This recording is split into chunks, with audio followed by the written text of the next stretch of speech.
Of late, one of the questions that has been plaguing me, or one that has been one that I have been examining, this whole relationship between religion and imperialism, especially with the rise of Hindutva politics in India, and of course the kind of white Christian politics that is sort of evolving in quite a large number of Western countries. And this is the reason why I chose The Gospel According to Jesus Christ by Jose Saramago as a book that I should be talking about. Here I need to confess that a lot of my theoretical knowledge, my theoretical underpinnings have been formed by literature rather than readings of theory. I mean, theory comes much later. And in that way, Jose's book is a book that has sort of been both transformative and is an interrogation of this very question of the connection between religion and imperialism. The Gospel According to Jesus Christ, a book criticized mainly by the Roman Catholic Church, but widely acclaimed, and one of the books that led to Jose winning the Nobel Prize in 1998, I think. And it's a fantastic book.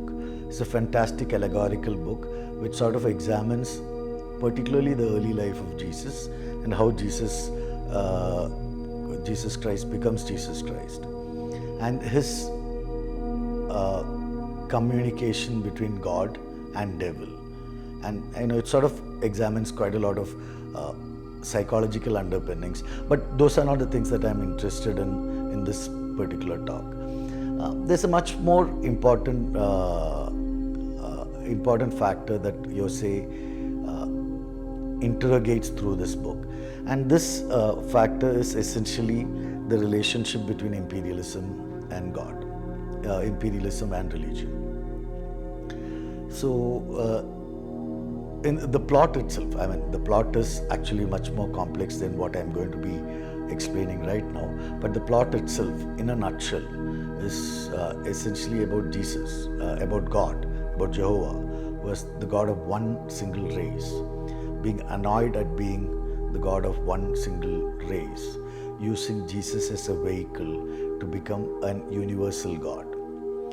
And there are these subplots that keep coming up through the book where Jesus meets the devil, and there's this interrogation between the devil and this conversation between the devil and God asking Jesus to the devil is sort of metaphorically referred to as the shepherd that Jesus meets in his wanderings. And interestingly, God makes Jesus sacrifice one of his favorite sheep. But all of that is aside, and all of that is aside from the interrogation that we are engaging in right now. Now, the thing is that God has a plan, and God wants Jesus to execute that plan. And Jesus realizes at some point of time that he has absolutely no other choice but to go along with God's plan. And that it is at that point of time that Jesus realizes that God's plan is essentially to be the God of the universe, which essentially means that Jehovah wants to become imperial, wants to become wants to sort of become universal rather than imperial. He wants to become universal, and there are what are the vehicles that he chooses to be universal? And the first thing he does is, and this is something that most of the critiques have failed to notice, is challenge the Roman Empire and Herod. So the challenge to Herod in the form of the execution of John the Baptist, for the beheading of John the Baptist for, in Jose's book, the beheading of John the Baptist is not for for baptizing Christ, but for exposing the incestuous relationship of Herod. The crucifixion of Joseph, Jesus' father, mistakenly as a zealot. All of this are sort of instances in the book which are trying to sort of show God's engagement with earthly politics. And the book ends with crucifixion, like the entire Jesus narrative does. It ends with the crucifixion, where on the cross, the last words of Jesus is, "Men, forgive him, for he doesn't know what he is doing." Or rather, "Men, forgive him, for he does not know what he has done."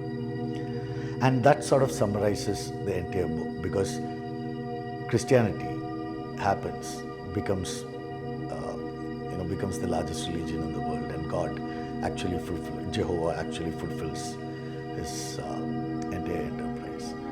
And that is the beauty of the book.